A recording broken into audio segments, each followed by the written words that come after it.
right, and we are recognizing our community members that have stopped in to listen today. Welcome. Thank you. And you've got their names, right? Excellent. And I think what I'm going to do is I'm going to let you go first. The three of you are a community. Yeah. Yes, we're all part of So HCAM. we'll do the minutes later. I'm going to let Barry go so we don't have to keep you longer than necessary. So take it away, Barry.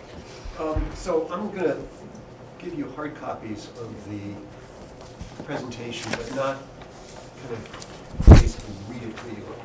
Thank you for doing that. Yes, Thank you so much. it's like a PowerPoint on paper. They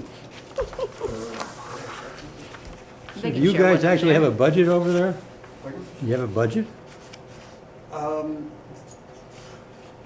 The Energy Committee, you mean? No.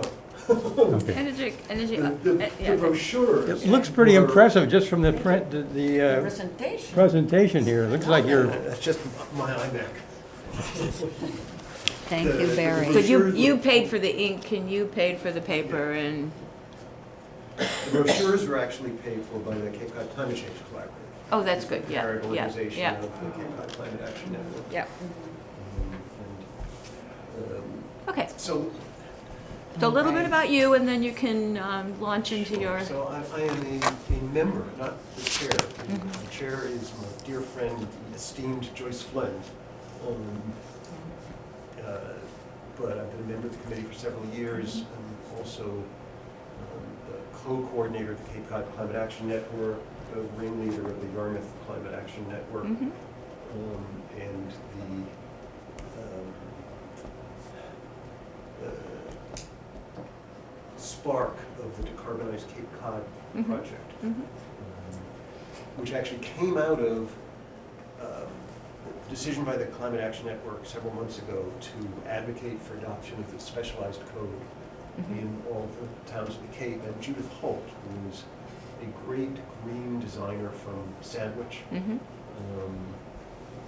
called me up and said, you know, the specialized code is great for decarbonizing new buildings, but 99% of the buildings on the Cape are old. What are we going to do about that? And the Decarbonize campaign, which is a Mhm. strategy to educate residents about what you can do with your own house, Mhm. basically, and your own car, was a response to, yeah, of course, we need to deal with the entire housing stock.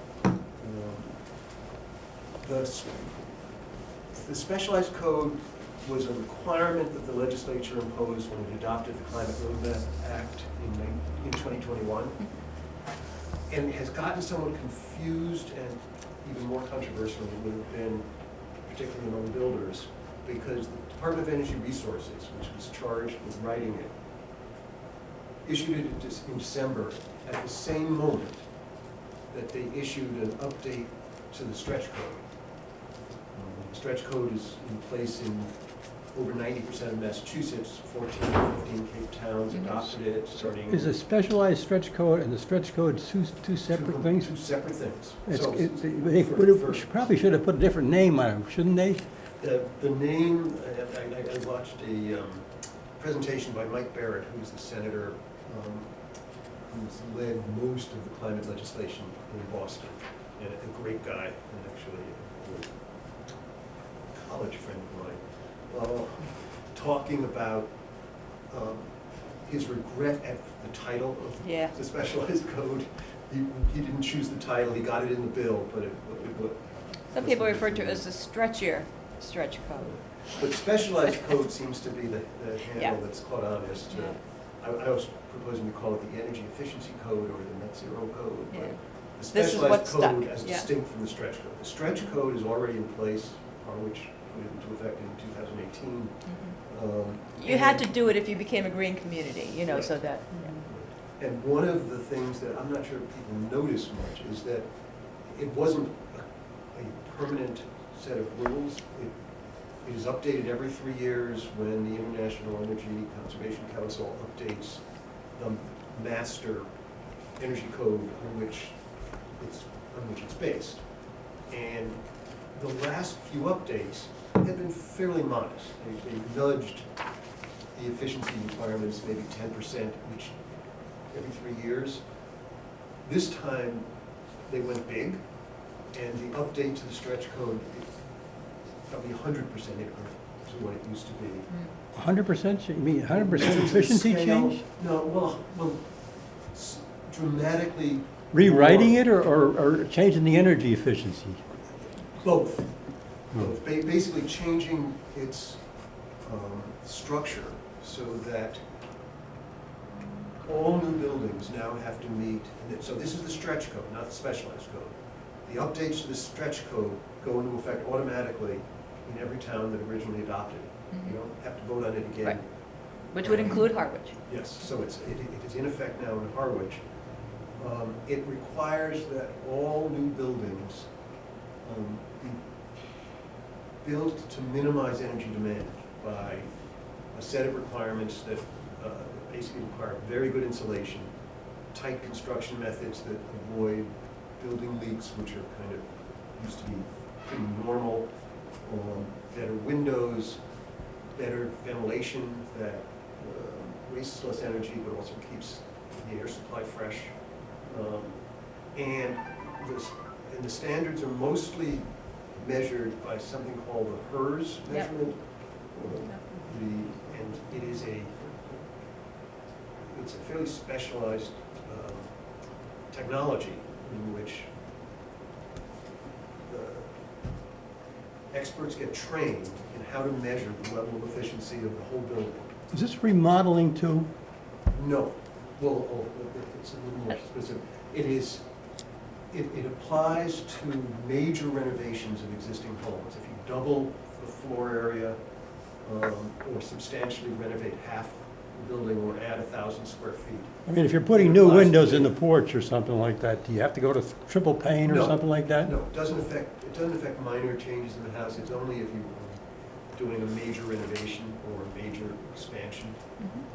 The stretch code requirements do apply if you are blowing up the house and being twice the size or something. And that's a change. It didn't used to apply to renovations. The builders have gone nuts about it because they're telling people, we don't know how to do this. We can't build anything.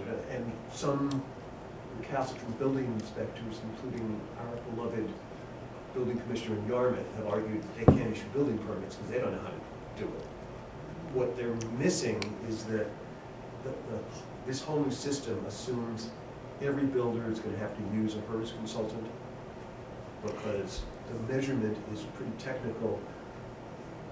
It's the size of the floor area, the size of the windows, the orientation of space. How are we on the Cape, if you're a builder, how practical is it that you can find one of these people in a timely manner? There's a whole set of them Okay. based in Bourne. Okay. Because a lot of what I've learned about this is from Bob Riley, is the director of construction for Habitat for Humanity. Oh, yeah. A terrific guy. He has been a builder forever. He went to work for Habitat a dozen years ago. He has been building their homes, which are typically 1,200 square feet, 3 bedrooms, to much higher standards than even the specialized code requires. He delivers homes to low-income families that have 6 solar panels on them and are so tight that they will have no utility bills ever unless they do something stupid like leave all the windows open and air conditioning. But the panels are, the house is designed so that 6 panels is enough to provide all the heating and cooling and other electrical needs of the house. And he told me, it's not that he's figured out the HERS rating system, it's that he always brings in a HERS rater, and they tell him, given the size of the site, here's what you're gonna have to do to nudge it over the line, because Bob's always building to get additional state incentives that are given to Right. ambitiously. This Eastward company is building a lot of homes in Harwich, and a lot of them are $2 million, or most of them are $2 million. They must have the same, they must be doing this with our HERS code. They can't be building all these new buildings and selling them for $2 million and not meeting all this stuff, right? And the standards under the new code, under the new stretch code, updated stretch code, are even higher for very large houses over 4,000 square feet. There's something about this, I don't want to interrupt this discussion, but I'm thinking, is there training available? And I've read something from the state, it's been probably 6 or 8 months, but comparing the cost increase for putting in these elements wasn't that much, like $25,000 maybe or something. I'm just picking a number that sounds reasonable for the long term of, energy efficiency. Have you read it? It's from the state. Yes, I'm yes, sure and you have. I mean, everybody on our teams I'm- is aghast that the state issued it without having first offered lots of training to building commissioners particularly, so that there wouldn't have been. Yeah, the- but the a while pushback back, from remember, town we boards. had somebody from our building department come and he basically told us that we're not doing it, we don't understand it, we can't do it, it's. And, So that seems like a gap. Yeah, Like and, it. but there, a number of new trainings happened very recently. Good. The state is initiating the training? Yes. Yeah. And the Green Communities Division right. we had pretty frank conversations about the urgency of getting And- the trainings in place and offering them on Cape so that. Yeah. So you're talking about training individual experts? No, we're talking about, this is an industry. Training the First buildings. graders are Training the training buildings. themselves. That's what I'm saying. Um, You know, they are their own entity. You know, you'd hire a contractor that does this for a living, is the way you're explaining. So like, It's consultant, So- so the so- contractor has to hire an additional consultant. so my question would be, right now, out of a portion of our utility bills, utilities have a fund, at which point they go out and they do efficiency studies if you request it, right? So there's a fund, how much money is in it, I'm not an expert in that, but I know that all these utilities provide that resource. It seems to me like if you've got those people already doing that, I don't really see why taking the next step where you're doing a HERS evaluation, it's just an increase in the efficiency to the building. I don't see why that can be done as part of this program that's already being funded by the It's state. much more hers is a much more technical, in-depth study than your energy audit. See, Yeah, but as an engineer, Yeah. I don't want to say I question that, yeah. but in this day and age, I would think that you develop an algorithm, you have so many square feet of outside walls, so many square feet of roof, so many square feet of windows, and you just plug it into this algorithm, and it's gonna tell you what you want for insulation here, there, what kind of windows you need, and, the level of expertise to me, when I hear that, I'm like, oh geez, this sounds to me like a simple program that you just input variables into, and yes, I don't wanna Right. undercomp, I don't wanna Yeah. do that. It also is based on where the But place, we- where we- it's we- cited and, Yeah, But it's sort of apples and oranges. The Okay. energy assessment work is to retrofit existing homes I understand that. to as a figure out tip. what's the most efficient, cost-effective ways to make a leaky old house Better. more efficient. The stretch code, as updated, is designed to force all new buildings to be way more energy efficient than anything that's ever been and there's a built particular before. number they have to reach legally. And so they would have to make any of the adjustments to that building to reach that minimum number that the state is requiring. I understand, and that's credible, I Yeah. mean, I think that's great. But I'll ask another question. The utilities, are they required, or do they provide that service to new homes, or is it just to existing energy consumers, customers of the utilities? I don't think Yeah. Mass Save Existing, is available to. no, to new no, homes. Not for it's, homes. no, Okay. it's specifically Okay. for, they have, like Cape Light Compact has a residential program, but they also have a commercial and industrial Okay. program. Okay. But it's to existing Okay. businesses, So that's for existing. the apples and oranges. You got Right, brand new right. construction, And this, then and you then just what we're got the- talking about is, Because Okay. you- is because you can building. shoot from Yeah. way higher efficiency in a Right. building that's not there Right. yet. Yeah. You can design it to be Right, energy which would efficient in a include way more that- than just the envelope. It's going to include the That part of it, ventilation yeah. system, the heating system, the cooling system, the lighting system. It's going to include all of that in one package. But again, all of what we've been talking about is the stretch code, as recently updated. Mhm. Has nothing to do with specialized code. It's already in force. Right. The town doesn't have a choice as to whether to adopt it. It's already been put in place.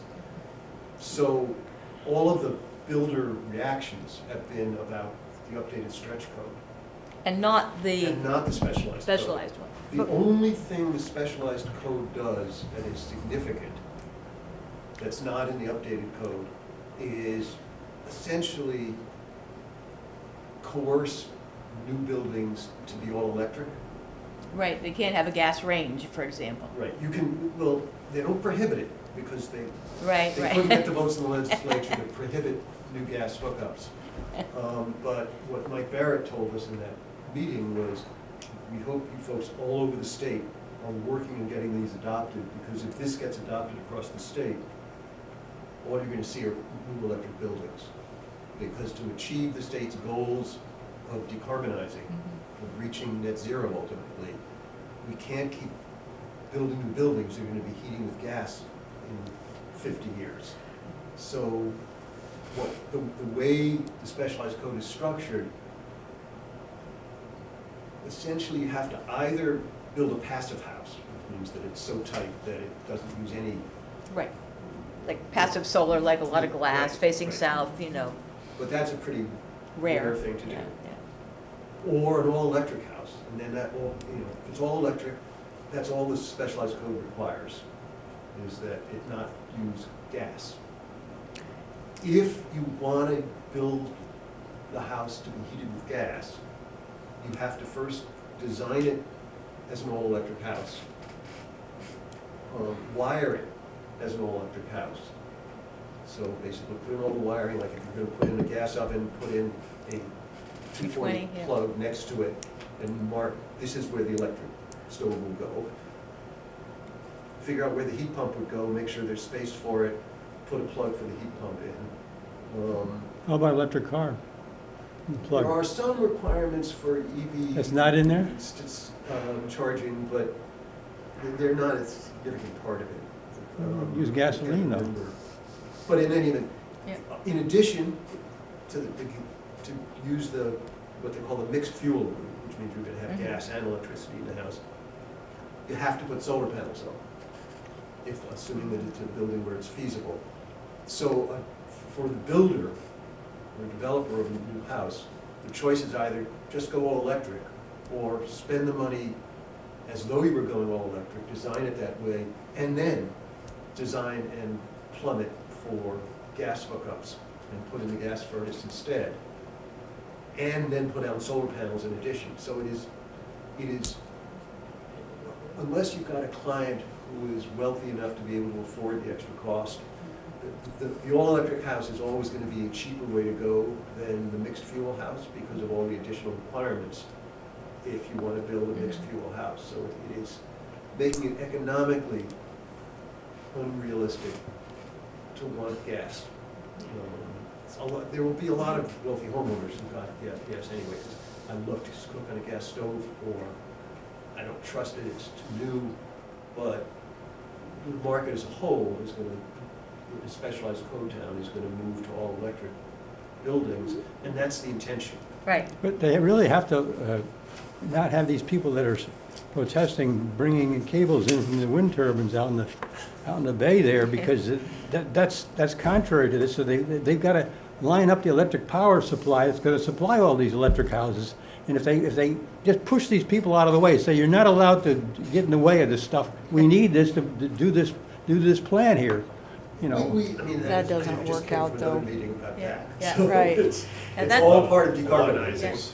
And that's right now, that's basically a Falmouth problem And a Barnstable problem. and a Barnstable problem. And we don't have a lot of input into But one of that. the, I mean, so the big picture is, all the specialized code is about is pushing new buildings to be all electric. Right. And the specialized code, as I understand it, you have to opt in for that. Yeah, so that, the specialized code only takes effect in towns that vote to do it at town meeting or city council if you have a city. And have any government. towns on the Cape voted for it? Wellfleet and Truro Yeah, big surprise there. so far. There was a vote in Orleans last week. It was Cecilia Buckley from Orleans over dinner the other night, and she was heartbroken. They came within 10 votes. Wow. And the expectation was that the opposition was gonna come from builders who were saying, this is crazy, we can't do it, or nobody would be able to afford it, which doesn't. Nobody can isn't afford it true. anyway, so. Well, On but- Cape Cod. The But building people- all electric is actually cheaper Right, than building right. a gas home. Wiring is cheaper than plumbing. Can I ask a question about Orleans? Because they published like an 18-page FAQ on specialized code, the whole voting issue that was extremely extensive. But one of the things I got from it was that come July 1st, 2024, there will be no difference between the specialized code and the stretch code. Is that accurate? Not quite. In terms of the PERS numbers, they're already pretty much the same, is the truth. The electrification requirement is the distinct thing about the specialized code. And it's the only real thing it does. Orleans, the town meetings sounded pretty weird. The resistance was basically, we're taking away our personal liberties. And it was like a libertarian push that got viral, and they only lost by 10 votes. And as you noted, it took 2 votes to get Right, the stretch right. code here. It took us 2 in Yarmouth. Yeah, I'm sure it's Cecilia and the other Orleans folks. right. It's not shocking that you might have to go at it more than once. Right. But so one of the issues that has been argued about electrification is that it'll strain the grid, and one of the slides in here is DOER analyzed that before adopting, promulgating these codes. Who did? Department of Energy Resources, it said it's just not an issue of grid capacity. The speed at which new houses are built that would have to be all electric does not have a material impact, and the extent to which the stretch code itself, again, not the specialized code, the updated stretch code, reduces total energy consumption means that it's actually going to relieve burdens on the grid, because they'll be consuming less electricity than a conventional. Did we short circuit your presentation about the, I'm still confused about the specialized, you've been talking about the stretch code, right? Mostly You because haven't been most talking of about the us in- specialized The code. specialized one, Charlie, was the one where they're pushing for all-electric house. No, I thought that was the stretch code. No, that's not the stretch code, that's a specialized. Okay, that's the It's like a specialized. step. So all the first part of the conversation was Right, about the stretch ways in code. which the stretch code, after this recent update, requires much higher levels of energy efficiency. of all Okay, new but the buildings. specialized is the one that is the all electric. Is the only one that you need to opt into. And the only major change it makes is that it will make it much more expensive if you don't go with an all-electric project. So I have to ask a question, which you don't have to answer here because I know you have a presentation to give, but Well, but again, I'm gonna It's cover casual. the high points. Yeah. yeah. So is the stretch code being enforced? That would be my At the first s- question. For example, if a town building department, for example, let's use Harwich, says, this is confusing, I don't understand it, we're just gonna stick to what we've been doing until there's clarification from the state, are they allowed to do that without any consequences? Isn't it part of the building code? I mean, if it's part of the But building who- code, if our building inspector, who is supposed to be enforcing the code, chooses not to, for whatever reason, even if he really thinks he's got a reason, is there another level of enforcement? So for example, if somebody, I don't even know how you would do this, so let's suppose, somebody checks the building permits for a particular house that's being built, and they look to see if a HERS rating has been done, and they look to see if these things have been done, and they can't find them, then what? I think Right. the reality is. That's that exactly if right. building commissioners issue permits in violation of the building code, I'm not sure there is a remedy, and that the ultimate remedy is for the state to come Right. and check on how it's going, and for folks in towns to Mhm. complain to DOER if it's not going right, but that is a concern that Right, that right. I've heard from a lot of people in the industry, that, you know, building commissioners as a whole hated the stretch code from the beginning. Yep. Mark Grillis, who's our building commissioner in Norman, apparently went to the select board and demanded that they propose rescinding the stretch code, and they didn't get anywhere, but. Do we know why? Well, I think he is personally an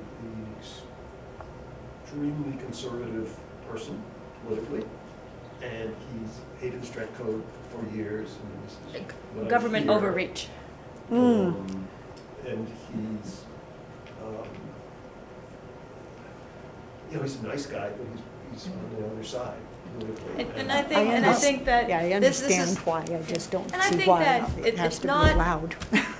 I'm not I'm not surprised that people got up in Orleans and complained about it, because this is the world that we're living in right now. And I think that the whole idea of the government is going to solve our problems by forcing us to do things is one of the things that even the climate people are hitting the wall with.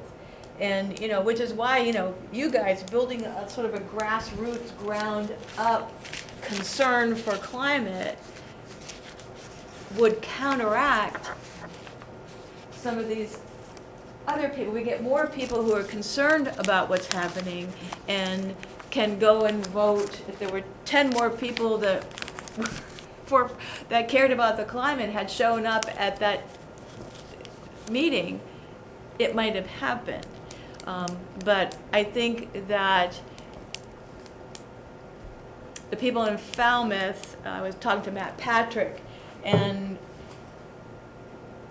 he was a little perturbed because the people who were for the cables and really wanted to facilitate the wind project and get it going never saw the opposition coming, because they're not on the same Facebook feeds. They're not watching the same alt-right news programs. You know, they're not in the same network. You know what I'm saying? We tend to be siloed, you know, so I only see what my people see, and you only see what your people see. And so when the meeting came and the supporters thought they had it was a good idea, that everybody supported them, they were blindsided by this very adamant opposition, you know. And Matt Patrick was saying is that those of us that care about climate and care about some of these things, we have to be ready for that, you know. We have to think about, so how are we going to talk to our friends and neighbors who might say, well, that's going to make the house way too expensive. We can't possibly, you know, let the government tell us that we have to, I can't cook with my gas stove anymore. I mean, what's... Assume opposition through assume education. it, yeah. And so I'm not surprised. And it's just something that is happening throughout the whole movement. The cables have been mentioned a couple Yeah. times, and I walked in late. Oh. So in 2 sentences or less, The what's going on with Vineyard the- Wind needs to hook up to the land. Yep, And so they need a couple of places for cables to come on shore. yep. And Falmouth was going to be one of those places. And obviously the town has to give you permission, you know, to bring the cables in. And so they were going to vote to do that, and it got voted down. They don't want the cables coming in, variety of Because of reasons. disinformation is a Right. lot of Yeah. it. But what's their excuse? What's the reason that they're giving that they don't want them coming in? So there are 2 kinds of arguments that, because the same fight happened in Barnstable Yep. just a couple of weeks It could ago. hurt It them. is that electromagnetic dangerous. radiation from electric transmission cables gives you cancer. It's Right. complete nonsense. Disinformation. Um, There's another level of it. It's going to disrupt our beautiful beach that we love. It's underground, isn't it? Until it comes to shore, yeah. They dig I did this for a living. below the surface levels. You know, So they won't even see I it, will work they? for Eversource and they installed these cables, that's why I'm curious. Okay. Yes. For When- not yet Now, wind the ones- systems. My group did, you know, underwater cables, they did the cross-sound cable going between Long Island and Connecticut. And those, it was easy to justify that one because the existing cables were what they call HPFF, which is high pressure fluid filled, meaning they had oil. And nobody The wanted that, dielectric yeah. and, you know, around the cable, it was oil. And you'd have Right. leaking oil every once in a Right. while, and you had to spend a lot of money and time to go and repair it. Plus, it's leaking oil. Nobody wants No. that. You know, it hurts the environment. So you didn't have a lot of justification to get rid of that. And we put in what they call XLPE cable, but that, all that means it's cross-linked polyethylene, super duper polymer that, you know, they've developed. They use it in hips nowadays. Yeah. The biggest game changer in replacing the hips.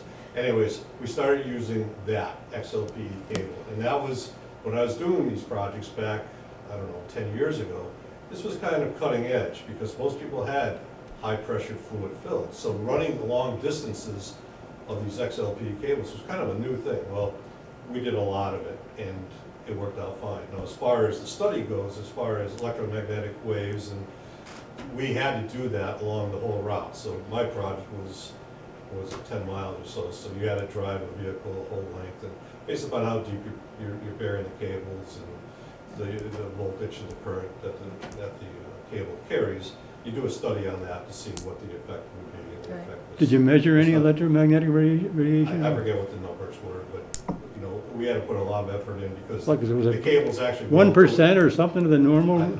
That wasn't my Minimal. job. I can't tell you what the exact number Right. was, but it had to go through siting and permitting and licensing, at which point it was not an issue. And we had to go through a school zone, you know, right through where there's a number of schools in one town. And so we had to go the extra mile. And yeah, that was one of the issues up front, but once that got solved, that was a non-issue. Yeah. So anyways, Yeah, I was just curious yeah. what they're using as an excuse over there Right, right, for why right. they don't want it. But the bottom line Same. for this one is, it was, all of that environmental impact and blah, blah, blah. Vineyard Wind has already done all of that. Yeah. You know, so there were already So the studies. Vineyard Wind Yeah. is actually finished. They've got the cables under the beach, they've repaired it went on the parking lot, actually. Mhm. They've repaired the parking lot, a friend of mine just went to check it out. You can't see where it happened. Is that the Oh. Barnstable That path, was the Centerville? first, It's in Hyannis. completed project. It comes in through Covell's Beach. The two new projects were Park Wind and Commonwealth Wind, which would have come in at Dowses Beach and Osterville, which is the wealthiest part of Barnstable, and where there's a massive uprising. And, I mean, on all of this, on the specialized code, on the offshore wind, my personal view is the answer is organizing. We actually have to talk to more people. Yeah, And I in the believe so. towns, in Falmouth, in Yarmouth, in Chatham, in Orleans, there's a pretty close working relationship between the energy committees and the climate action networks. Mhm. They're overlapping members, and, you know, the energy committee focuses more on the policy Right, level and right. the cans on the organizing level, but we need to be working together. That's the Mhm. bottom line right there. Into You just need to outreach. talk to more people, Very- you know, and. right. I'm just curious about this panel of experts specialized code. that What have happens the if somebody answers. wants a whole house generator that's run by gas to this all-electric house? Does that screw up the specialized code if they want? No, actually, there's specific exemption for backup equipment. So you can run a gas line in for a whole house generator if your electric power fails, and that's not in violation of I'm pretty sure that's in it. Because a lot of people have machines, like health-related machinery, that you would have to keep going even in a power outage. You know, so. Or also, you like to heat, if you don't have any gas stove, you like to heat your supper, wouldn't you? So, I mean, Yeah. there are a few other things that are in the presentation that I'm Off track, I know, I Read know. it, Yeah. but the economic impact, the argument that it's gonna cost more is just false, because, you know, there are some costs involved in making the house as efficient as it needs to be under the stretch code. There's no added cost to choose electric rather than gas appliances. If anything, it's somewhat cheaper. Can I ask, do you have, I'm sorry that I keep interrupting, but do you have links on, because I've seen this, that would show people how much more the details and then how much more it actually costs? Because that's a common, complaint. This is gonna cost so much and nobody understands it. How much, and on your website, where the Decarbonized Cape Cod, where you've got all these links, to actually show people, no, it's not that much more, it's not prohibitively expensive. Because to say it is different than to show people the numbers. And the mass.gov research that I saw, maybe it's not correct, but it wasn't that much more. Is there links for these things too on the website? This presentation? Is this on the Well, I website? mean, basically, you can go to the state website and get the specialized, the code. Yeah, but it's I mean, not, the building. it's not identified like this. It's not in Right. this format. Right. Actually, we should It's put a this few on the more collaborative pages. website. Yeah. See if we can get And- that and- done. You'll put this on the website, a link for it maybe? Yeah. Yeah. Okay. And I know you can write this up in this manner, but if you're building a $2 million house, the percentage change Yeah. is minimal. Minimal. Plus, the people that are buying a $2 million house, they're gonna be looking at the justification for it and understand that if you spend X number of dollars, within 3 years, it's saving me X plus Y number of dollars. But And that's easy to understand, Right. and people are gonna be more than happy to spend it. But I have also found that in the world of the very rich, Yeah. and I happen to personally know some of these people actually related to me, they would never put solar panels up because they don't like the look. And money is no issue. Yeah. They don't care what they spend on utilities. It does not matter. Yeah, I think. And it's- so All you gotta do is put them on the backside and you nobody will can't see use them. the economic, Yeah, I agree with that Yeah. argument right there. But we've gone through the extra costs. yeah, When my wife and I built our first house, it was in the early 80s, and it was 2x4 construction, the Yeah. building codes were 2x4. And then in the late 80s, it went to 2x6.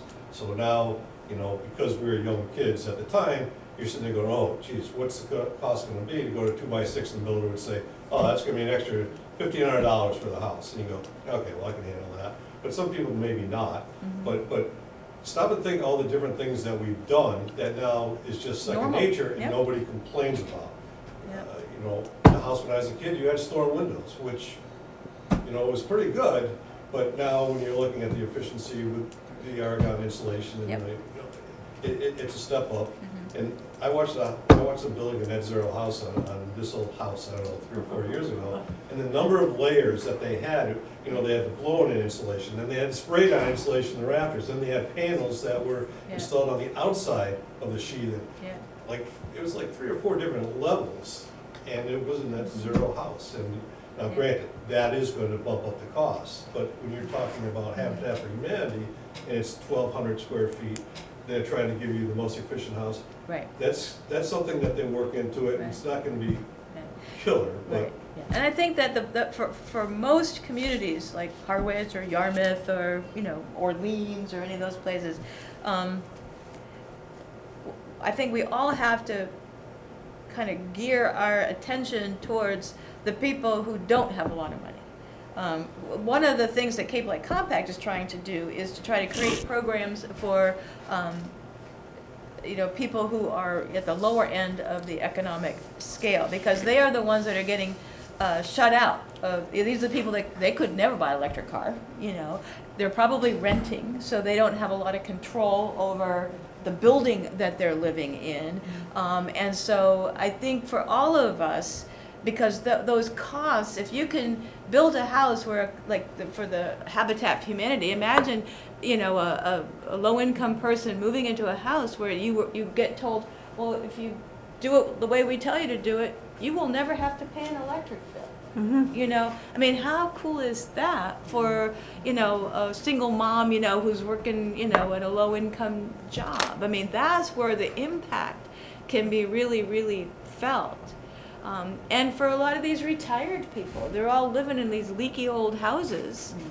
Yeah, and everything here we're talking about is Yeah. new construction. Right, you know, and but Barry already said that one of the things that we all have to think about is what are we going to do about the existing home stock, you know? That's a tough, I mean, that would be Yeah. hard to enforce. If people all started. And there's only so much you can do. My mother's house is an example. It was built in the 1800s. She had an energy audit, but they couldn't do anything because in her basement, all her pipes were wrapped in asbestos. So she would have to have gotten an, you know, paid, and she's on Social Security. She would have to pay for remediation for somebody to come and take all the asbestos out. And now that, you know, costs are going up and, you know, so she just said, never mind.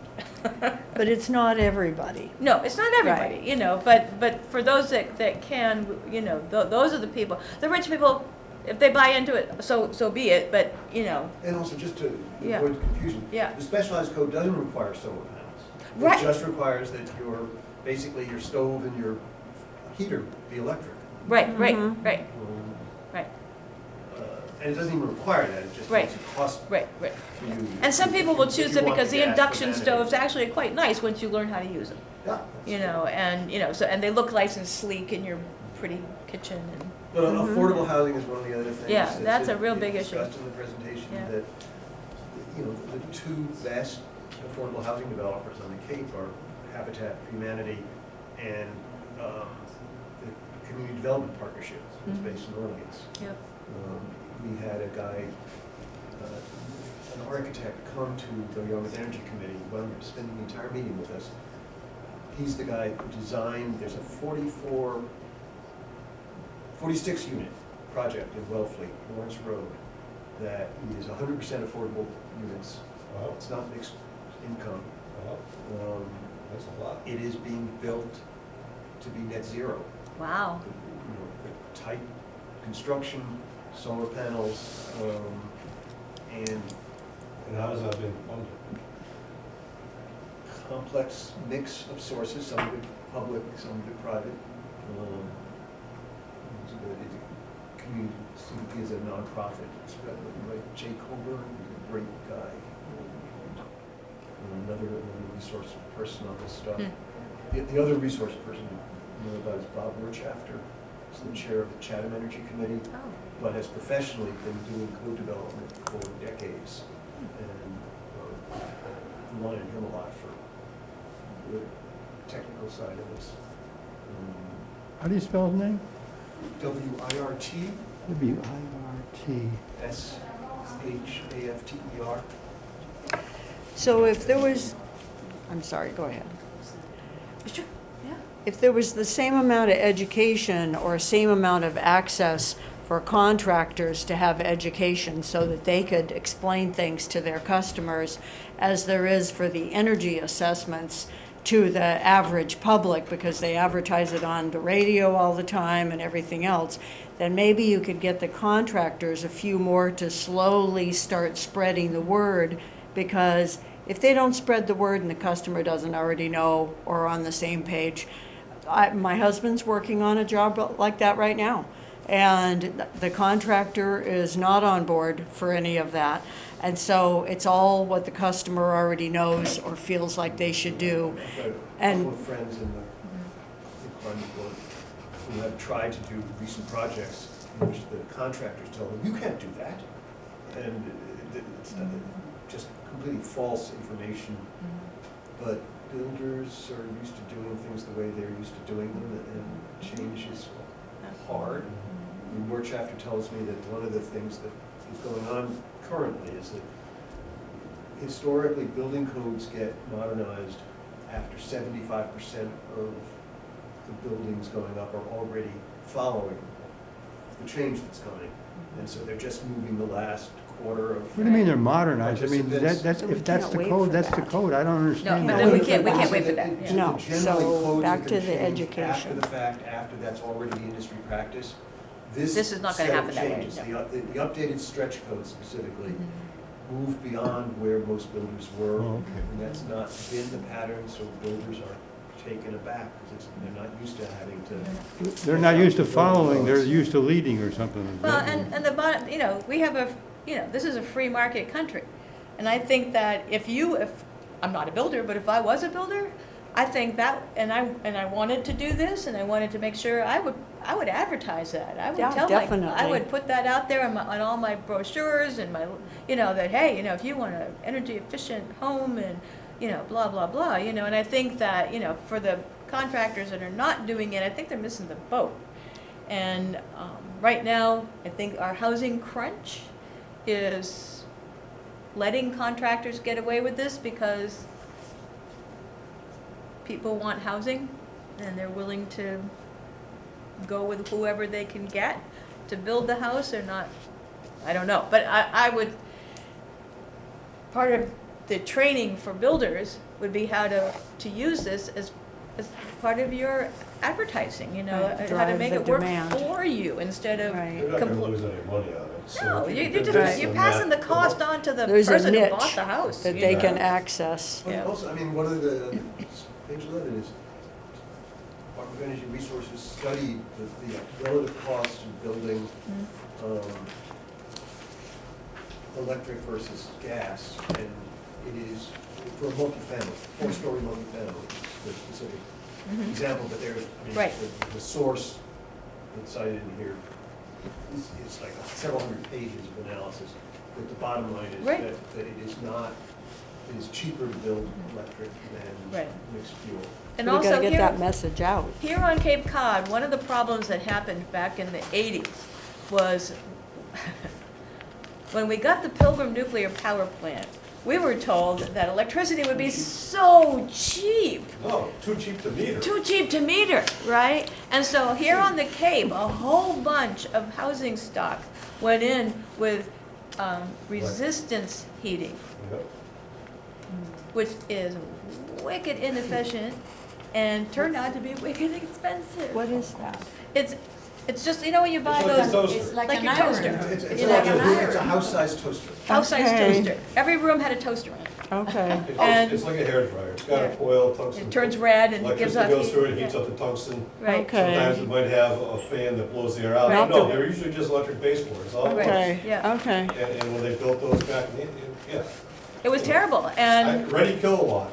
Right. And that was the whole advertising coming out of nuclear plants, was too Yeah. cheap to meter. yeah. And now with deregulation and everything that And we've gone so through. you have a group of homeowners, particularly if they were from the 80s, who you say electric, that's Exactly. what's going off in their brain. It's like, we just got rid of that, Yeah, So another level of education is to educate about the heat pumps, which is a whole nother problem, because I have heard a lot of people say they cannot find good contractors who can install and service whole house. One of the Heat things that pumps. this Yeah. brochure Huh, yeah. did was tried both solar and for heat pumps to identify vendors that we felt we could send people to. So, Are you referring to this one here? yeah, Okay. so I asked Maggie Downey. Yep, because the that- state that puts you're- out a list. Right, but the list is an Right, encyclopedic. but we found out that you have to take, that Maggie had to get the list from the list, because half the people on the state list turned out not to be some people that you really wanted to So do basically, business with. Maggie got Yeah. her staff Yeah. to put together the 5 best local heat pump installers. Really? That they- Basically, I said, if you have family that wanted to install a heat pump, who would you tell them to go to? Right. And that's who we named. Right. It's not every company in Mhm. Cape that offers this. Where is that information? Um, Is it the heat clean part? Yes, it's the heat, bottom of the heat Oh, there. page. is just- Okay, We can vouch for Great. Cape Cod heat pumps. Me too, actually. Did you have one put in? Yeah. Where are you looking? What are they My son Where's he did, looking? and- What are Where? they charging Oh, you right with this here. annual, Oh, okay. cleaning and tune-up? Right here, we haven't had time to look yet. right here. Yeah. Two, 300. And then it's the next free year is next like year. 75. I thought it was, yeah. 200? Barry, is the link for this brochure and this gonna be on your Tune it website? up and clean it and everything. So the link that's at the bottom of that, of And how, Oh, you right. happy with page it? is the Now, is it only a, website did you so have far. Force Hot Okay, Air but to is begin with? this got, We have gas. if I go to this So website, is this brochure on there? It's the Your- same Like, information. what did you replace? not It's, saying- it's interactive. Okay. It's not And an is PDF. is this gonna Which be is on different there? from a whole house heat pump. It it is, is a I'm Yeah, gonna I see mean, you if I had can get mini it splits on put in some every room, place on the same basically. But there's a whole, website. The yeah, website there's is a the different, website of the Cape Cod Climate Change Collaborative, yeah. which is a big There's, organization. there's so- other ways. Because to do I'd like to be able to it. reference this, and you know, I don't want to retype it or anything like that. Add vents in the ceiling. But actually, if you, Okay. But it's great. Yeah, I have one mini I split. bet you can get it right here. Right, but it does I heat can too. get it right here? Well, that's the Department of, We try to No, get Energy. I want this whole summation that he's summarized here. Yeah. really low. he's just saying it's not there yet. Like, if Yeah, just but- like Not a day there like today yet. when you really needed Could you pricing, email it to it'd me? be nice. this, Yeah. Yeah, sure, as a, Thank just an you. attachment. yeah. Yeah, this is what I mean, the costs and the benefits, Okay, what, There you go. you And that know, probably came from so. someplace else. I mean, that, Because for every, oh, no, they're cards. for every person who says it's too expensive, you have to have a response, you know, and assume that there's going to be And this, and if naysayers you want and this, just get if you ready. want this in bigger form, you go to their website, DOER, Yes, and you can get this, And, yeah, yeah. the documentation, I saved the What's the- paperwork for the longest time and then I 6 finally got letters. rid of it, you know, because who's looking at it at my CZECH. house? But it's not that much more. I should print it and put it in my Now, office there's discussion again. going on in terms of heat, okay? Now, early on, my understanding of a heat pump was these geothermal installations where you're running hundreds of feet of piping underground. That's one form of it, yeah. Where you're extracting Mhm. energy, so even if, you know, if your air is 0 degrees and down below it's 55 Right. degrees, you extract that heat. Right. Those are, my understanding, $30,000, $40,000, $50,000 installations. And there was I forget which university it was, but Mayor Wu was on the article in Boston, Mhm. and it's a net zero large. Right, yep. And they had installed that underneath this building. Mm-hmm. I'm sure that was hundreds of thousands of dollars for that. But that's not what we're talking about here. We're talking about what most people call mini splits that they Yeah. put into. Yeah, but Okay, you can, okay, Yeah, Okay. so air source heat pumps they didn't used to work in this climate, Mm-hmm. but they've gotten so much more efficient in recent years that air source heat pumps are what the state is recommending. totally, yeah. I just found a key on my seat. I have no idea where it came from. Okay. Maybe it's the key to the door down there. I will check it out. It's the key to your heart. Somebody dropped it and forgot to put it back in the box. Oh, well. So, before you let it go, Yeah, you said low-income folks can't afford electric cars. One of the things I'm proudest about in the brochure Yep, is is- before we published it, Yep. the state and the feds had Yeah, finally finally, adopted yeah. incentives for used EVs. Mhm. To now get a $4,000 tax credit, a $3,500 state credit, and $5,000 state rebate if you're low income. mm-hmm, Looking online, there are used EVs which you could get for virtually zero. I mean, if you want a low mileage used EV, mm-hmm. it'll probably cost you net 8,000 or 9,000 after the. If you're rebate. low income, yeah. No. Oh. I mean, 75, the Mhm. prices, I pulled one ad off of Yeah. cars.com, a 2019 Leaf with 11,000 miles, 17 grand, turns out to be 9,500 after the Mm-hmm, mm-hmm. incentives. Which is pretty cheap for a low mileage car. Right, Those are but most- is a Leaf, that's not a hybrid, right? So you would That's also, battery electric. you have to add to that cost in putting a charger in your house. $3,000. For the charger? I got a question. Really? Mine was 500. Why can't you just put a plug? Did you Because I'm apply a for the widow. rebate? That's why. Well, she What is has, it? overcharged. but she was, Is she it has DC? she has You a got to have Tesla. the DC, is that what it is? Oh, so it's a What do you level mean 3 DC? charger. Well, it's not AC She then. needs, It's not and an most of them AC are outlet, level right? 2. It's DC, Yeah, I have no idea. direct You're current. getting too technical. Okay. I had it installed from my EV. Yeah. And I paid $3,000. There's there are myths like that Yep. EVs are only for rich people, which was largely true a couple of years ago, Mhm. but both because of the explosion in the range of models and because of the public incentives. And most families across the board never buy a new car. Right, I'm somebody who's owns new cars, right, but it actually shocked me when I saw the numbers. Three-quarters Yeah. of families who never in their lives own a new car. Right. Everybody buys used cars. right. That's what we're, And then you don't have to buy gas afterwards, and the maintenance is usually lower. the You only thing know. I've done Yes, so far is maintenance change, is is rotate lower. my tires. Yeah, you don't have to change the oil, you don't have to, I was doing a little bit of research Yeah. on charging stations this Yeah. past week, and I was out taking pictures. And, yeah, yeah. No, getting back to the cost, this cracked me up. What's probably the more expensive electric cars that are out there? Okay. Probably Tesla. BMW, Tesla. Yeah, Okay. yeah. They tend to be Lexus. more expensive. Yeah, but they have gone down. And they've got a cheaper model, Yeah. but still. The Porsche Taycan, which yes, is so Well, pretty. yes, yeah, But anyways, Porsche. We when I was couldn't out afford a taking- Porsche when it was a gas car, never mind. When I was out taking pictures, and they were charge point charging station, which Yeah. is what we kind of talked Yeah. about, right? And I took pictures of one that was down at the Coles, down in Hyannis, but then, the park and ride, that's by exit 10. Yep. Okay, exit 82 now. I stopped there to take pictures in there. Exactly the same charging station, charge point. And this was probably 9 o'clock at night. There was a Tesla sitting there overnight, okay? Why do you think that Tesla was sitting there overnight at that charging station? Because it was free. So, Oh, why do you mean it's free? the electricity was free. Electricity was free. So they weren't paying a penny for gas, they weren't paying a penny for electricity, so that $70,000 Tesla was going up and down the road for their owner, driving absolutely free. Are they free charging stations there? Is that what Well, you're that's the saying? state, That's the what I'm state saying. put that one in, and so apparently they're not charging. Some of them have credit card And I took a things picture right of the now. screen. Yeah. At least. Because I'm like, what the hell, this is saying free. Because when I took the picture of the car, it was also another Tesla charging down in front of Kohl's.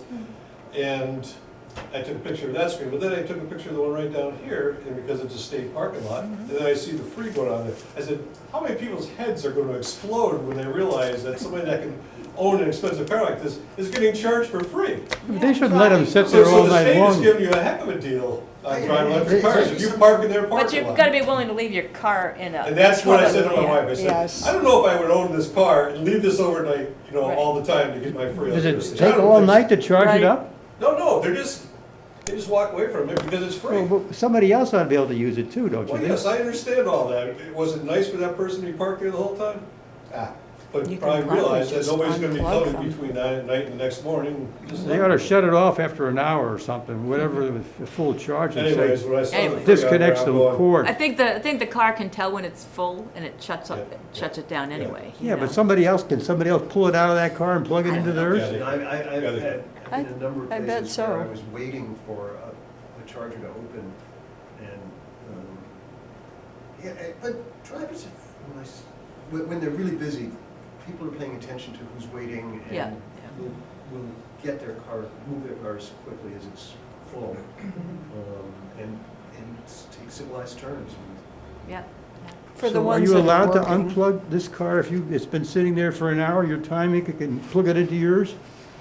I don't think It's there's a usually lock on hard them. to do that because you have to be fairly close to the charger to use it. So if somebody's sitting in the parking charger. lot, how are you gonna get up to the? Park right next to them.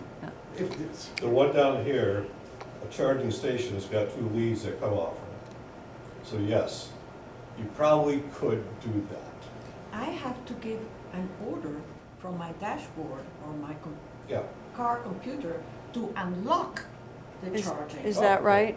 I So- wondered about Yeah, that. you do need a credit card or a charge point debit card that, just tap and go. Tells them who you It are. tells you who you are, and then boom, you start charging. Yeah, But if so- your car is all charged up, shouldn't you be decoupled automatically so somebody else can use it? No, my car, no, I have to give the command to Release. unhook it, Yeah, to free the charger. so you can get it out. Yeah. Right. Well, Barry, I we guess don't there's keep a lot you, of things. any longer. We've got more agendas, Yeah, so, but I'm thank you happy so to- I'm much, happy to- yeah. That was very good. Could I Yeah, ask thank you one for- last- Wait, yeah, one yeah. last question? Yeah. Do you know how many public chargers there are in Yarmouth? I don't. I mean, I mostly charge at home, as 90% of EV drivers do.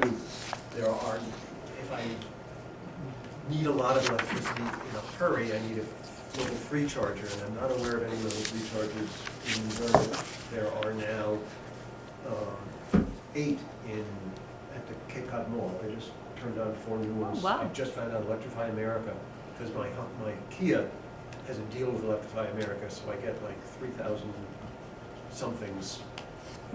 I was just Free over there, they have for these 2 Volta years. ones right in the front there, is that what you're talking about? No, so those are slow chargers. They have EVgo chargers in front of Dick's, Yeah, Oh, but they've only got 2 fast chargers, and half the time one of them doesn't work.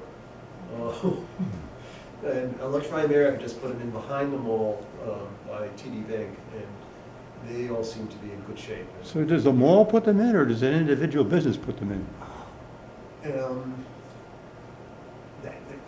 It's wildly variable. I mean, business, you know, it's usually somebody else who actually is funding the installation.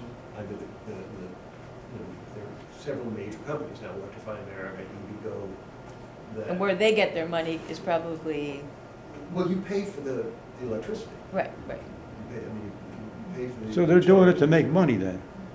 Yeah, it's a for-profit business. So probably what's happening there is what's the company, Charge America Electrify or America. Electrify or America? EVgo. So their company, they probably get permission from the mall, whoever owns Simon, that property Some there. properties. And so so Electrify America installs these things and they take on the cost of that. And then they hope to make that money back. And through I don't actually captured know much Right. about, customer. Yeah. I don't actually know much about the economics Right. of. But I'm assuming that charging that's companies. kind of what a lot of the ones, particularly the ones you see at malls and things like that, I think are probably trying to make some money on it, so. They're right in front too, they're right, Yeah. it's a, short walk parking station. All right, well, there's no, thank you. I think that for me, the takeaway is, that you did it very concisely, saying that the big difference between the stretch code and the specialized stretch code is that 100% electrification component. That it adds, Yeah. it adds strong motivation Right. to go all electric. Right. And at this moment in time, it's an opt-in program, Yes. but that, at the very minimum, Harwich as a green community, we should be enforcing the current stretch code. Yes, and I'm hoping that towns in the Cape will begin to actually bring these to town meeting. Yeah, the specialized stretch code, yeah. And You have to do that and vote on it again too, just? The specialized stretch code. Specialized code, Yeah. separate Yeah. vote, Yeah. majority vote. Wellfleet and Truro and a lot of the other towns that have adopted it so far, there's actually a map in. So maybe they need to presentation. publicize all the literature on this so that they can have some information to be informed and not be disinformed by somebody, like what it actually is, because you summarized it pretty quickly. And if that Well, could be, it's, again, yes, but you're fighting the disinformation people. And, but yeah, the more good information you can get but out there, the if more- it is presented as a Yeah. town meeting, then all these links to all this information, or it ought to be either printed in there Well, as part and of. again, it's something maybe we could do, we could sponsor a forum where we could explain to people, what Yeah, Barry and- explained to and- us. And all the towns that Yeah. have taken up so far, there have been lots of meetings in advance to. You can't just spring it on people Prep at around. town meeting. Did I you mean, attend the East End workshop on October 28th? The solar workshop? Yeah. I didn't get there, Jim Wolf covered it for us. Okay. But Amy, thank you so much. All right, for, thank you. Thank you. Today. Thank you for coming. I hope we got some, Are we allowed to leave now? you can leave whenever you want. You're not captured here. You don't care what we have to say, you just want to hear him, right? Well, we had to pick up some of the pamphlets from Yeah, them. yeah. Oh. Well, you got your Disseminate pamphlet? the information. Yeah. Good meeting you. Yeah. Thank you, thank you. You're welcome to stay or go, it's up to you. So, well, I think that, you know, my main message, I already said that finding some common points of interest where we need more energy, no pun intended, to make something happen. Right. You know, find a path to make different things happen. I think we've seen the good, and then we've seen the need help, you know, in a lot of places. And actually, our Earth Day, which we haven't, it is just in the, you know, Right. cloud form at this Right. point, seems to me a perfect forum for education, along with the celebration and other things, you know, like what's to celebrate if you're not saving the earth, you know? So, Jacqueline and I talked about, you know, who could we get? And she mentioned that Cape Light Compact has a lot of resources for, you know, education nights, just like there was in Eastham on Saturday a couple of weeks ago. And that was just solar, but really heat pumps and even the wind turbines, even if we're not having one here right now, just so that the information We can tried get once. out there. It was a disaster. Well, if we can't get the stretch code to be enforced here, then where are we moving to? Right, and I think this committee, I'd like to get the building people back here to see if things have improved since the last time we talked to them, and just to, you know, kind of figure out where Yeah, that it is. sounds like a good plan. Yeah, I'll so, take care of it. yeah, take care of it, check with them and just say, you know, we're concerned, you know, we want to believe And we want to be that, updated. right. Months So that, have we'll gone take by. care of that part. Well, I'm Yeah. sorry, you were introduced earlier, but Yeah. Oh, I'm Pam Latimer. I'm a member of the Harwich Can Committee, along Climate with, Action Network, along Were with you Paul here and when we Marilyn. came in the door? these guys. yeah, Yes. yeah. We were on time.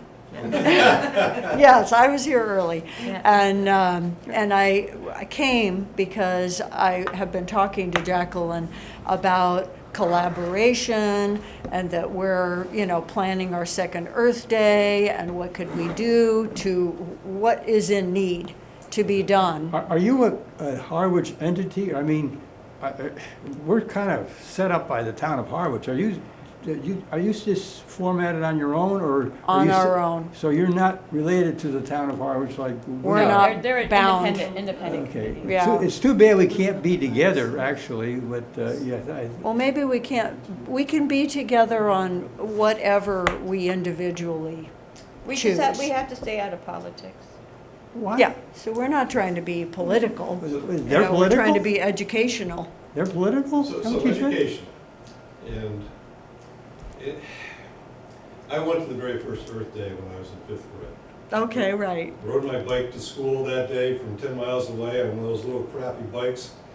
Wound up going into town, getting pickup trucks, cleaning up the whole city, because back then picking up litter was, let's face it, what, you had that commercial with the Indian crying? Yes. And so we're out doing the town's job of cleaning up all the litter in town. And each kid created a poster, put it up in the town square for people to look at, so all of a sudden people were being aware of environmental issues. So when you talk about education, I mean, I was in 5th grade and I wound up going to get an environmental degree years later because of that. Have you outreached to the schools at all? Because I know Valerie was an earth science teacher, but I've always wondered that if you reached out to the schools for something like Earth Day, or would people's heads explode because we're poisoning the minds of the young with having Earth Day out there and having the schools actually No. participate in Earth Day? No, I'm not exactly sure what there was, but last year there was like an art We did. project. Students involved. Intensively. Right, and The then, three of Intensively, us are fairly new. extensively. yeah, we're new to the No committee. help, no interest. Where, Oh, from the- who's, Resistance. Oh, There The was? teachers. Oh, okay, so you got nothing. Really? I didn't believe That was that. my experience.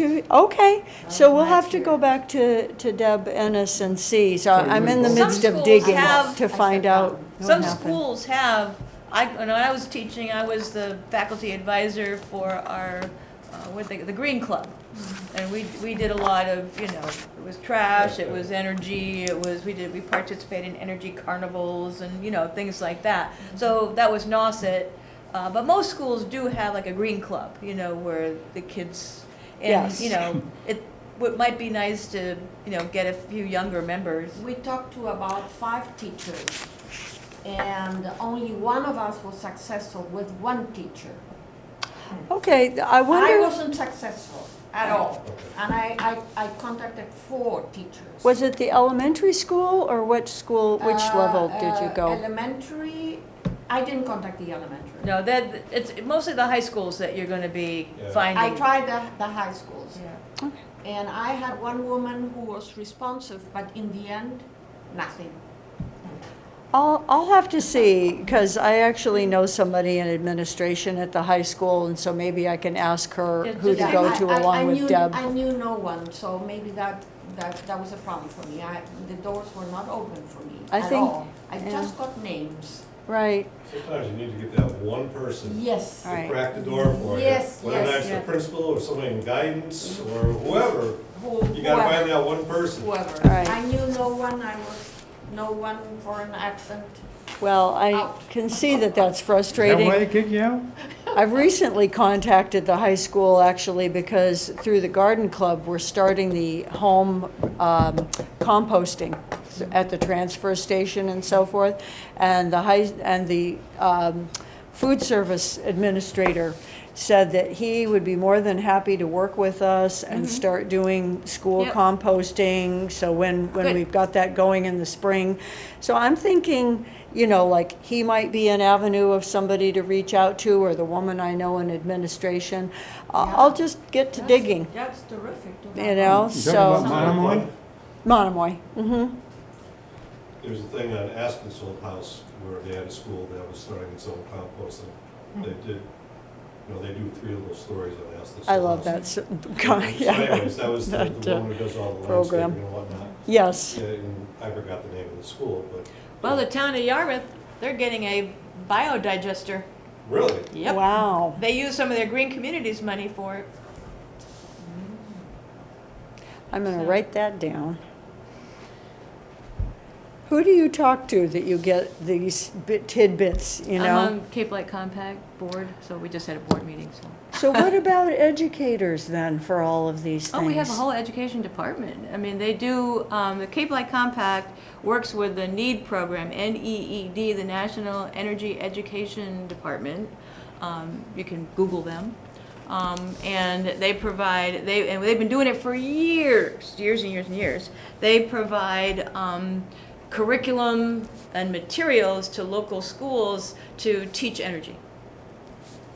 And they've been doing it for years. I worked with them when I was a teacher. It's a great program. It's federally funded. Need? NEED, N-E-E-D, National Energy Education. I think D means department. I'm not 100% sure. But and if you Google them, they have online resources. And teachers get free materials. I mean, they don't charge for anything. I mean, they get whole kits, so the kids get for things they learn about electricity, they learn about energy efficient homes. They have this whole curriculum where the kids build an energy efficient house out of a cardboard box, and they pick different insulation materials, and they put a light bulb in it, to see, And do you have schools actually reach out for that kind of help? Oh, yeah. Oh, that's great. Yeah. On the Cape? Oh, yeah. Matter of fact, there's gonna be a workshop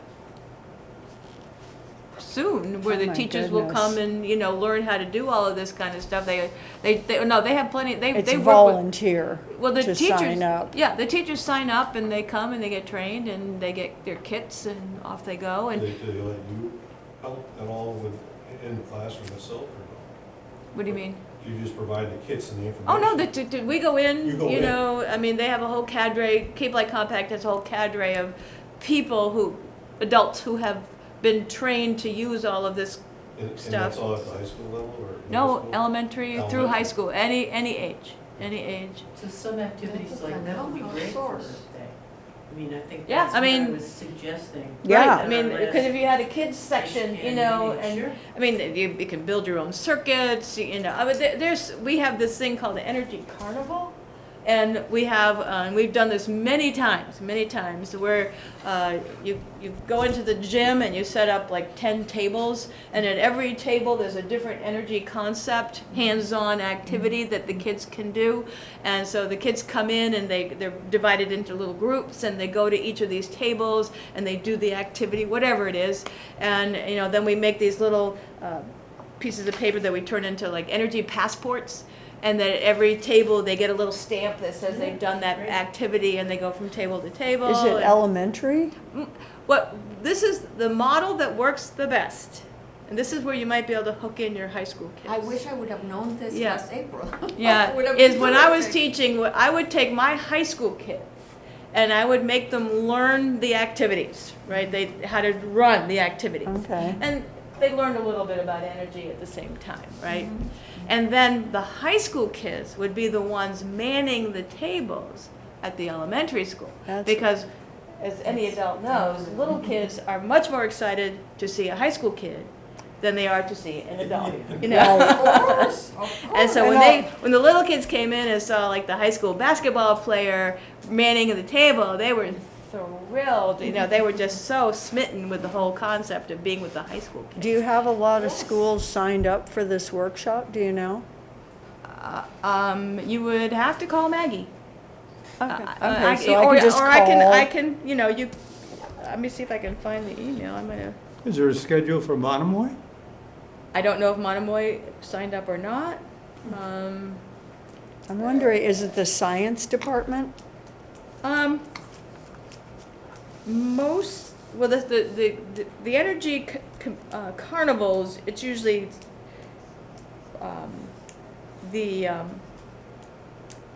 it's a whole school thing, so that's usually a teacher, but there's usually a contact teacher, a teacher who takes the role of organizing it, but that's a whole school thing. I don't know if I still have the. Well, it doesn't have to Yeah. be solved right now, Yeah, but there's a lot of targets here. There's, if you wanted to do, something for kids, that might be a good idea. Like have a section where the kids are doing energy activities, learning about energy. Is this talked about on the Cape Light Compact website? Yep. So if you get in there, you can read Yep. about this? Yep. Okay. Oh, that's good. So anyway, so that's a way to get into the schools, because for kids, they're still learning what energy is, never mind conserving it, they still don't, you got your kinetic energy, you got your, radiation energy, and so that it's that the academic part of it, that's what the kids are really still learning. And Earl? You don't happen to have a spin bike to charge your battery to power a TV, do you? we have the wind up flashlights, Okay. and Well, that same type of thing. It's the same principle. Because that's something that Yeah. I would think kids would be interested Yeah. in, because you can take how many kilocalories Yeah. you're burning off, Yeah. to get how many minutes of Right. TV Right. that you're watching. Right. And you've got kinetic energy, you got chemical energy, Right. and you equate that to Right. your own personal health. Right. I saw that like 30 years on TV, one of the first reality Right. shows, where they Right. showed some guy up in the mountains, the Rocky Right. Mountains, and he had his kids to watch TV. Get on the damn bike, because Right. if you want the electricity to watch TV tonight, Yep. you're powering it. Yeah, So- Right. yeah. But I've seen that in museums Yeah. too, where you get the kid on a bike or. Yeah, we don't have a bike, but we do have the wind up The wind- batteries, yeah. and we do talk about, and we have, like chemical energy. We do the exothermic and endothermic reactions, like when you put baking soda and vinegar together, and that makes it exothermic, and then blah blah blah. We don't have anyway.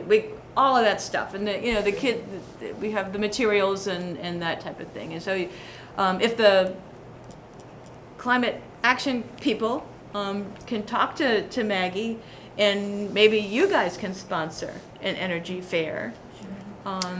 Or even have it be part of our Earth? Yeah. Right, part of your Earth Day. Weekend Now, it does, or it does week or- need volunteers to man it, so you would Well, I have. was gonna say maybe to reach out to the high school Right, first. right. I know a high school Monomoy math teacher Hmm. who's a real go-getter, and she might be willing to. Yeah, I mean, so That's if you could terrific. get a couple, if you You could have get. the door open. Yeah, so and it's that model of having the high school kids learn, so that what would happen is that I would have the high school kids, I'd spend a day in class. It could be done after school as well. Sure. Where you get all the materials and you teach the high school kids how to do it, and why they're doing it, and there's little scripts and everything that come with each of the activities, so that the high school kids can read, to kind of have something to say, when the kids come to their table. Scripting. And, so they get familiar with it, and then those are the kids that can do it, for the. And I don't know if there's like a green club or a recycle Right, club if or anything those like would be that, the but- great, because my green Yeah. club There used to be used the to be. ones. There used to be, because I've Yeah. heard reference I to know it. there was, but You I'll know. ask Sarah if there's anything currently. So anyways, that's an idea, and I know that exists, it's already, exists, you're just utilizing it, you don't have to reinvent the wheel. What about the other topics? Like talking about educating the contractors for the stretch code. Cape Light Compact does sponsor building code workshops. Is it continuing ed Yeah, they have to, hours or all anything of them like have that? to, they do And- have to have, the builders, if you have your building license, you Contractor. do have to do continuing education, and this is part of it. We are not qualified to do it. That is best left to the people who have the qualifications and the, Right, credentials. and like Barry was saying, the state is starting to roll out these programs, and so that I think is left, we can ask our building department, it's one of the questions we can put on our list, is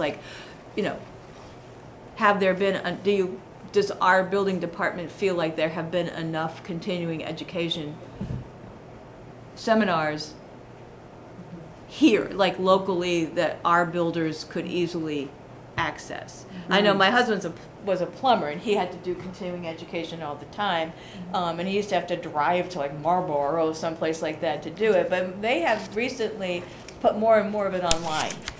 Yes. It's just like a doctor. If you want to go to a good doctor, you go to one that's board certified. Right. Because he has to continually update himself with all the new procedures, the new stuff over time. It's not, he got his medical degree 20 years ago and he doesn't ever change anything. Right, right. You want somebody that's Right, board certified Right. You and probably have to constantly do the same updating. thing to be a chiropractor. You have to, Yes, so but- that's, Most of the contracting education per my husband is extremely boring. And the It is. ones online are just very monotonous and Yep, you're falling yep, asleep and you yep. gotta get through it all. But this is pertinent Mm-hmm. and timely.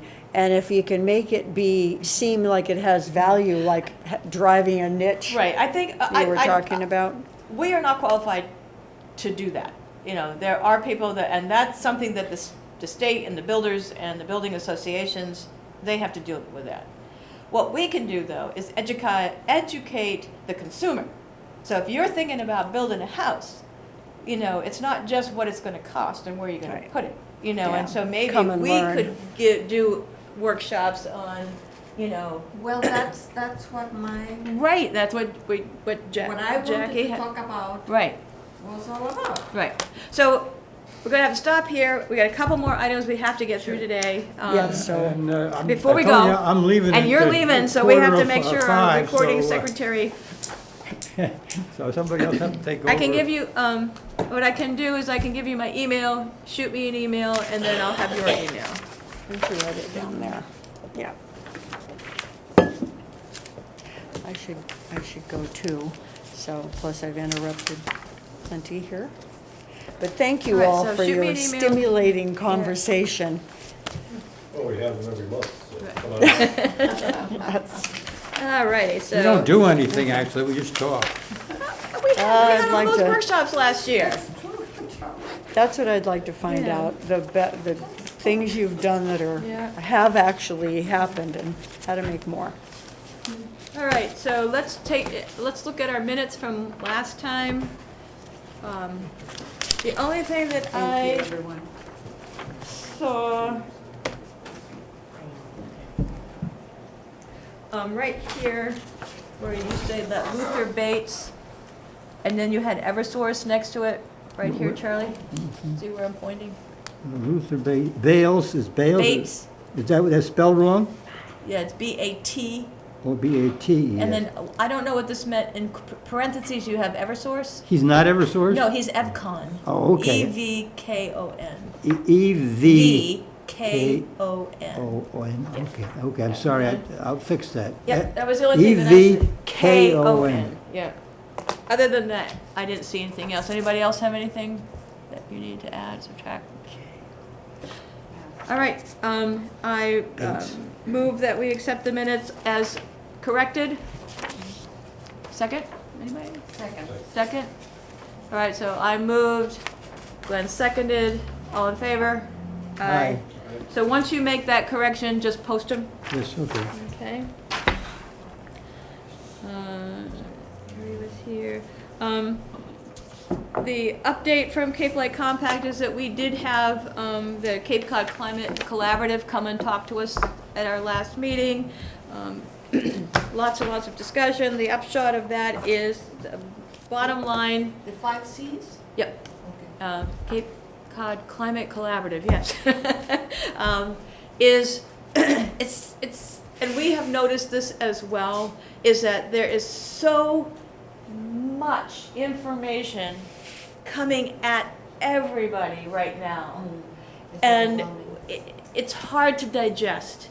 You know, the average person doesn't have an electrical engineering degree, you know, and so it's, for the average person to understand what all this climate stuff means, and then even if you do want to do these things, how do you access the money? Like, how do you get the money that's out there? They keep telling us that we have all this money now, right? You know, well, how do you get it? You know, who, and so, anyway, so one of the things that the Cape Cod Climate Action Collaborative says that they can do is to be like a, help with a clearinghouse. They help gather that information. So people can be like a one-stop shop if they could get some of that information on their website and get at it.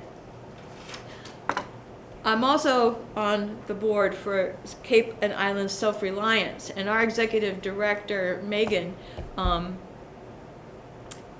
she knows where to get the money, and so she has been accessing a lot of these grants and things that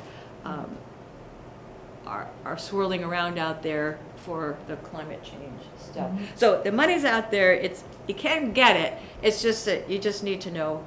And that money is for municipalities or for the private citizen?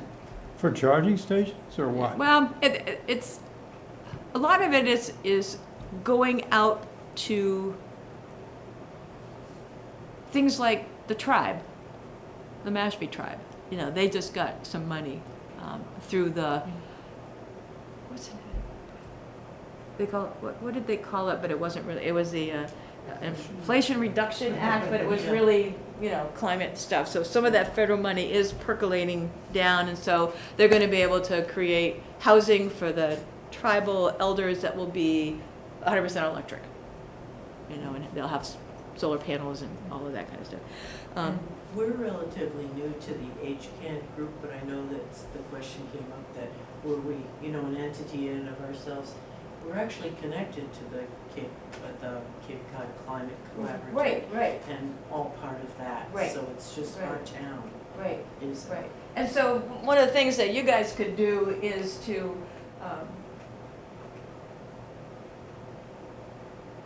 help all of us understand like how that money is being distributed.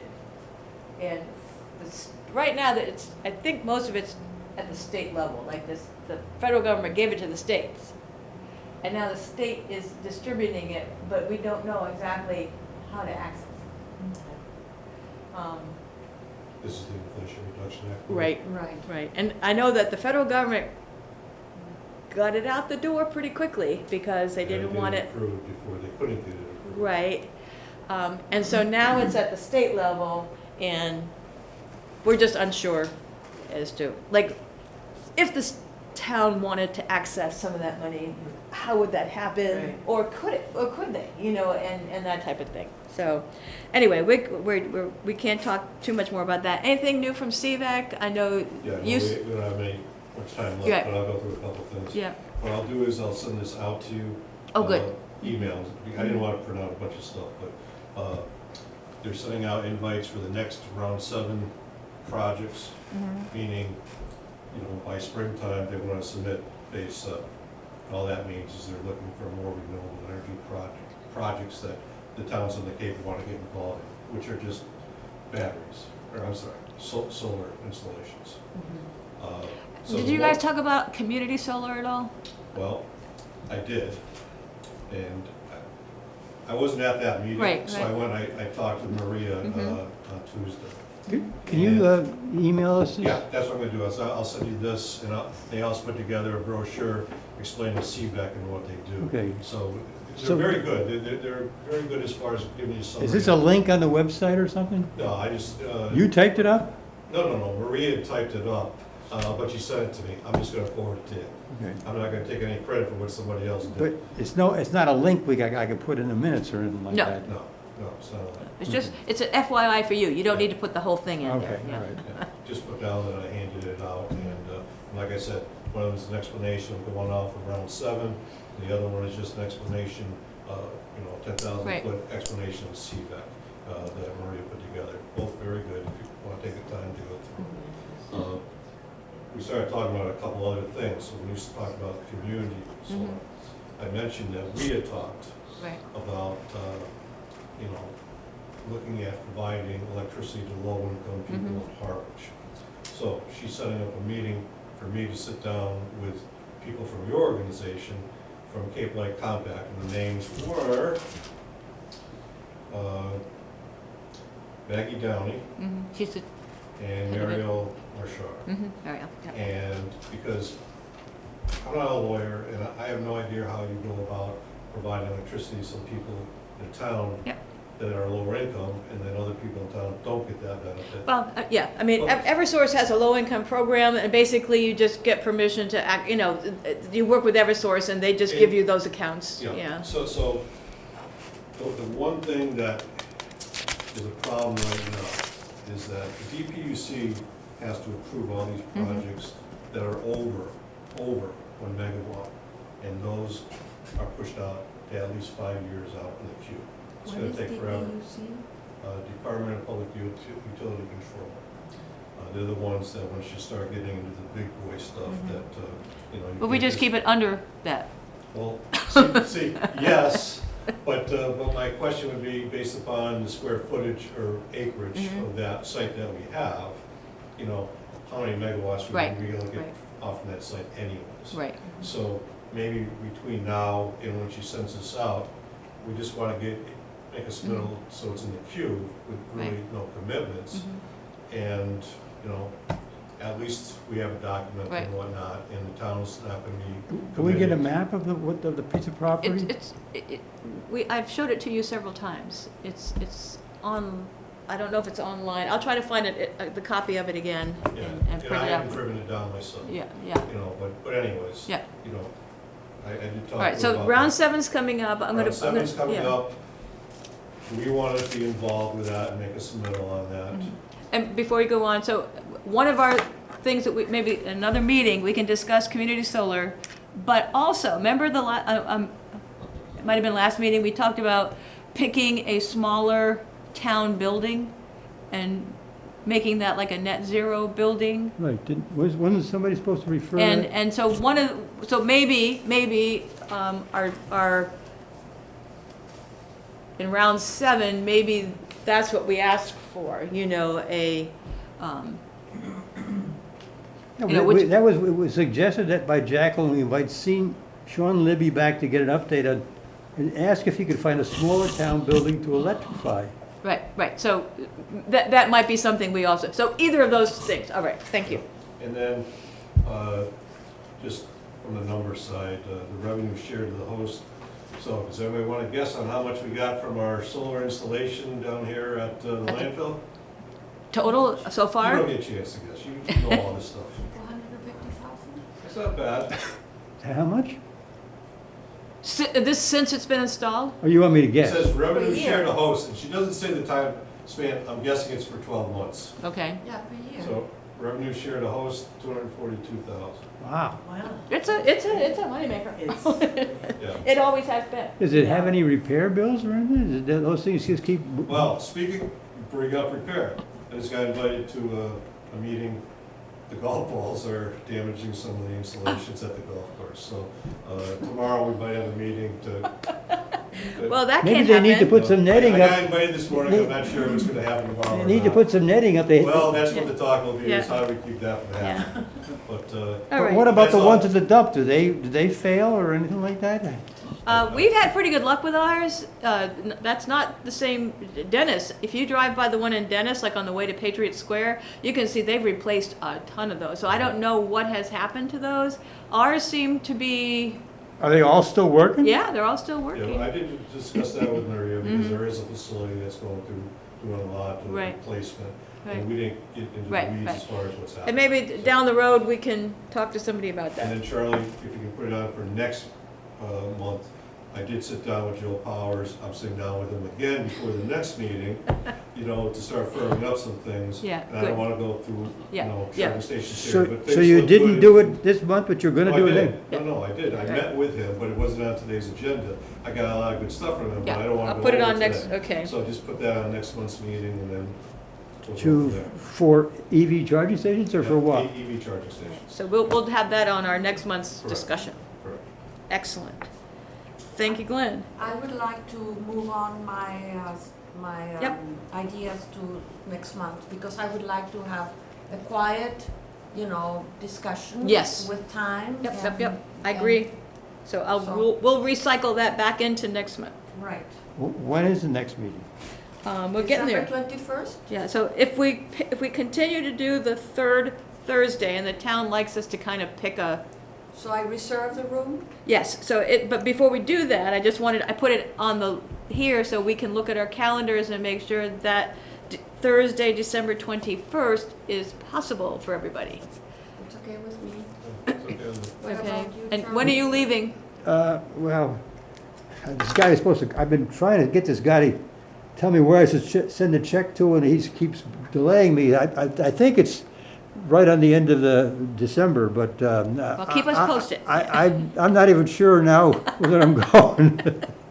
Okay, so, yes, reserve the room, 3 o'clock. Okay, very well. All right. I will do. And we have adjourned at 5:35. Oh, good. So, yes. thanks for letting us come. Well, you're welcome anytime. I think it was one of the better meetings, actually.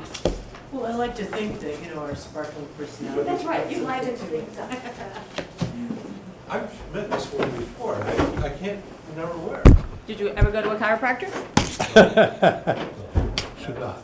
She gets around, She gets around. Pam. She seemed pretty vocal, didn't she? She's very active. Yeah, well, She's a very active person. She's relatively new to the HCAN group, and we're real newbies, but we hit the ground running. Yep.